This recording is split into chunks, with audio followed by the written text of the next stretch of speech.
Hello বন্ধুরা, Krishna's diary চ্যানেলে সবাইকে ওয়েলকাম। আজকে চলে এসেছি নতুন একটা ব্লগ নিয়ে, ইতু পুজো স্পেশাল। দেখো, সকালবেলায় বাসি কাজ সেরে এখন চলে এসেছি পুজোর দিকে। ঠাকুর ঘরের পুজো সারা হয়ে গেছে, এখন আলপনা দিচ্ছি। এটা হচ্ছে উঠোন, উঠোনের এক কোণে দিচ্ছি, দেখতে পাচ্ছ, কারণ মধ্যিখানে দেওয়ার মতো জায়গা নেই, তাই এক কোণেই করতে হয়েছে পুজোটা। আর ছেলে খুব দুষ্টুমি করে, ফেলে দেয় সব জিনিস, ওই জন্য একটু গার্ড করেই করেছি। এখন আলপনা দিয়ে নিচ্ছি।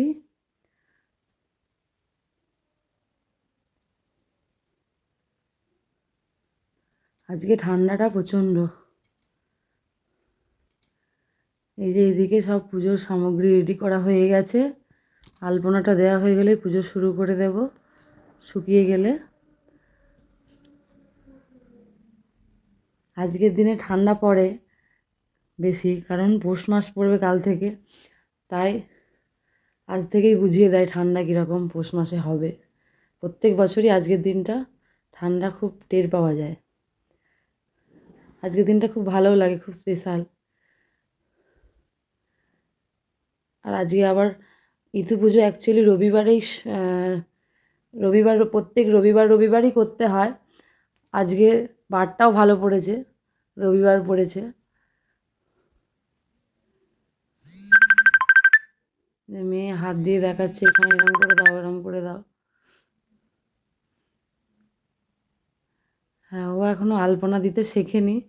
আমি আলপনা দিই আর ও দেখে। আর এই যে আর একজন, যাই কাজ করি না কেন ও তো আমার মাথার কাছে এসে আগে দাঁড়িয়ে থাকে।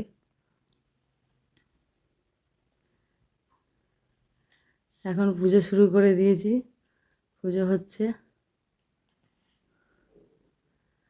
আমাদের গ্রামের বাড়িতে দেখেছি ঠাকুরমশাই দিয়ে পুজো করানো হয়, কিন্তু আমি যেদিন থেকে বিয়ে হয়ে শ্বশুরবাড়ি এসেছি দেখেছি শ্বশুরবাড়ির নিয়ম যে নিজের মেয়েরা, বাড়ির মেয়েরা আঁশ খাবে না বা নিরামিষ খাবে বা পুজো করবে নিজেরা নিজেরা।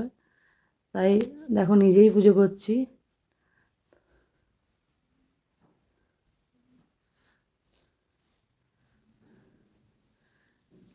শ্বশুরবাড়িতে থাকলে মায়ের কথা তো অবশ্যই মনে পড়েই, আবার এইসব দিনগুলোতে আরোই বেশি মনে পড়ে, কারণ মা এইসব ইতু পুজো বা অন্যান্য লক্ষ্মী পুজো যার দিনকেই সকাল সকাল স্নান সেরে পুজো করে আমাদেরকে মুড়ি, তেলে ভাজা, ঘুগনি সব বানিয়ে দিত।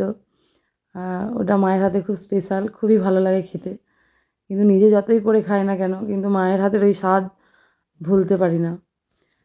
তাই এইসব দিন এলেই মায়ের কথা খুব মনে পড়ে।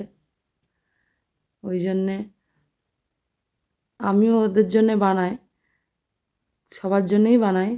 কিন্তু আজকে রবিবার পড়েছে, রবিবারে আমরা ঘুগনি এইসব খেতে পারবো না, কারণ আমরা রবিবার পালা শুরু করেছি কিছুদিন হলো। রবিবারে সর্ষের তেল খেতে নেই, তারপরে ভাত খেতে নেই, সূর্য থাকতে থাকতে খেতে নেই। ওই জন্যে এই বেলাতে ভেবেছি একটু অন্যরকম আজকে রান্না করব, তোমাদের দেখাবো, চলো কি রান্না করব। পুজোটা শেষ করে নিই, তারপর রান্নার দিকে যাব, সবাইকে প্রসাদ টসাদ দিয়ে।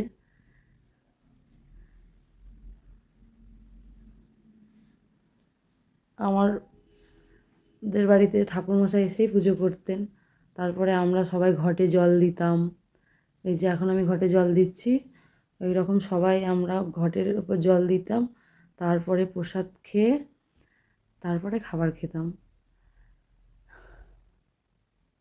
এখন আমি দেওয়া হয়ে গেছে, এবার মেয়ে দিয়ে নেবে, কিন্তু সময় পাইনি, মেয়ে দিচ্ছিল তখন ভিডিওটা করার, কারণ রান্না আছে, ছেলেকে স্নান করাতে হবে, প্রচুর কাজ থাকে, সকালবেলাটা খুবই ব্যস্ত থাকি,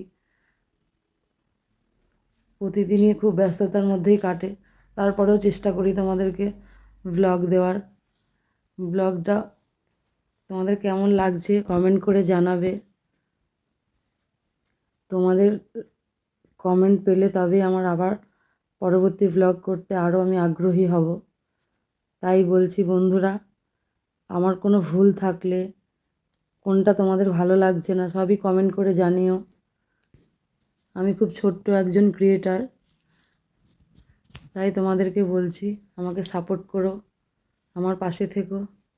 তোমাদের সাথে গল্প করতে করতে চলে এলাম রান্নাঘরে। এখন আমি কড়াইয়ের মধ্যে দিয়ে দিয়েছি বাটার, কারণ আজকে রবিবার, তাই সর্ষের তেল খাওয়া নিষেধ, তেল খাওয়া মোটামুটি নিষেধ। ওই জন্যেই আমি বাটার ইউজ করেছি এখানে। দেখো কড়াইয়ের মধ্যে বাটার দিয়ে গোটা জিরে ফোড়ন দিয়ে শুকনো লঙ্কা ফোড়ন দিয়ে দিয়েছি, গোটা জিরে আর শুকনো লঙ্কা। আর ওদিকে আমি গরম জলের মধ্যে রোস্টেড ডালিয়া দিয়ে দিয়েছি। এখন ওই তেলের মধ্যে ফুলকপি দিয়ে দিলাম, দিয়ে ভেজে নেব। ভাজা হয়ে গেছে, বসিয়ে দিয়েছি একসাথে সব সবজিগুলো দিয়ে জল দিয়ে। এখন এদিকে ওইদিকে ছেলের খাবার হচ্ছে, কারণ ওর একই খাবার, শুধু ওরটা মশলা পড়বে না হালকা, আর আমাদেরটা একটু মশলা দিয়েছি, কারণ ও তো মশলা খেতে পারবে না, তাই ওরটা লাইট করে করবো বলে আলাদা করে বসিয়েছি। এই দেখো তোমাদের আমি দেখাচ্ছি কেমন করে ডালিয়াটা বানালাম। তোমরাও খেতে পারো এরমভাবে বানিয়ে, দারুণ টেস্টি হয় খেতে।